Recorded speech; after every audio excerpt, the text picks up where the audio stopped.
যুবকরা মনে করতে পারে যে আপনি তো একটা বয়সে এসে গেছেন, আমাদের উপরে সব দিয়ে দিলেন, লড়াইকে আমরাই শুরু করবো। না, আমি সবসময় যুবক ভাইদেরকে বলি, আমি আসলে তোমাদের ভাই এবং সহযোগিতা, তোমাদের সাথেই আছি এবং সেই অনুযায়ী আমি পিছনের কাতারে আস্তে আস্তে হাঁটবো না, তোমাদের হাতে হাত ধরে ইনশাল্লাহ সামনেই থাকবো। এটা শুধু আমার অবস্থান নয়, এটা আমাদের সম্মানিত ভাইরা, দেশের যুব সমাজ যখন জেলে থাকে এই জাতি হারিয়ে যায়, এই জাতি পথ খুঁজে পায়, মুক্তির পথ। আমরা আমাদের যুব সমাজকে নিয়ে খুবই আশা, আমরা এই যুব সমাজকে অন্তরের মধ্যে ভালোবাসা এবং শ্রদ্ধায়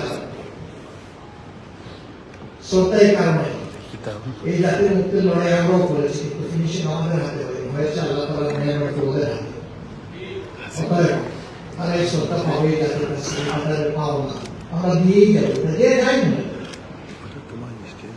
আমাদের কম বেশি কিছু অংশগ্রহণ করছিল, কিছু না ছিল মানুষই বলে আমরা নিজেদেরকে বলতে চাই না, কিন্তু আপনার সাথে কখনো আমরা দাবি করি নাই যে এই আন্দোলনে আমাদের এই অবদান আছে।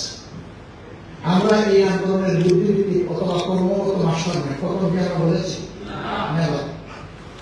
আমরা বলেছ এটাকে অস্বীকার করেছি যে যদি একজনকে দুইজনকে মাস্টার মাইন্ড বলেন তাহলে বাকিদেরকে তো আন্ডারমাইন্ড করা হবে। আমরা তো কাউকে আন্ডারমাইন্ড করতে চাই না, আমরা প্রত্যেক যোদ্ধাকেই সম্মান জানাতে চাই এবং কালেক্টিভলি সকল যোদ্ধারাই হচ্ছেন আমাদের মাস্টার মাইন্ড, কোনো একক ব্যক্তি নয়। ইনশাআল্লাহ আমাদের লড়াই চলবে, সাথে সাংবাদিক বন্ধুদেরকে আমরা পাবো আশা করছি ইনশাআল্লাহ।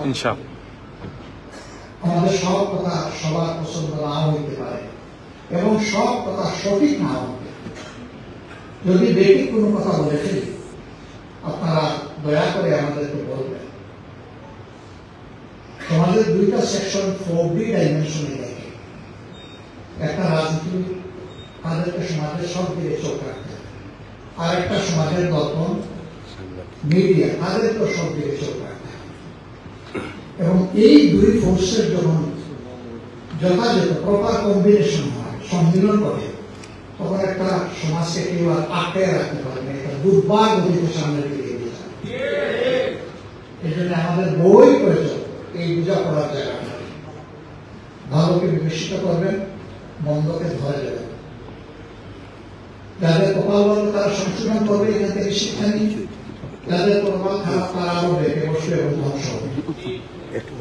আমরা সৃষ্টির পথে আগাতে চাই, ধ্বংসের পথ থেকে আমরাও আছি, জাতীয় আছে, আল্লাহর কাছে সেটা হচ্ছে। প্রিয় শহীদ পরিবার এবং আহত ভাইয়েরা বোনেরা, আপনারা আমাদেরকে ক্ষমা করে দেবেন,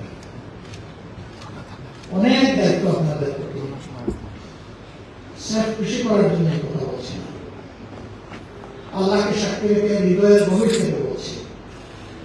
আমার বিবেক বলে এই দায়িত্ব আমরা যথাযথভাবে পালন করতে পারি না, আমাদের সদিচ্ছা থাকলেও আমরা পারি। আমাদের এই সীমাবদ্ধতার কারণে আমরা যে পারলাম না, আমাদেরকে ক্ষমা করবে, কিন্তু আগামী দিনের অঙ্গীকার পূরণে আমরা যাতে পারি সেই জন্য আমাদের জন্য দোয়া, যে অঙ্গীকারগুলো আমরা রাখছি সেটা যেন আমরা পূরণ করতে পারি।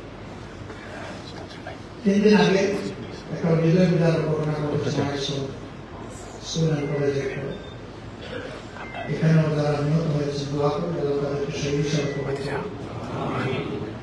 একজন শিক্ষিকা, তিনি যথাযথ একজন শিক্ষিকার পরিচয় দিয়েছে, মাহেরুন চৌধুরী।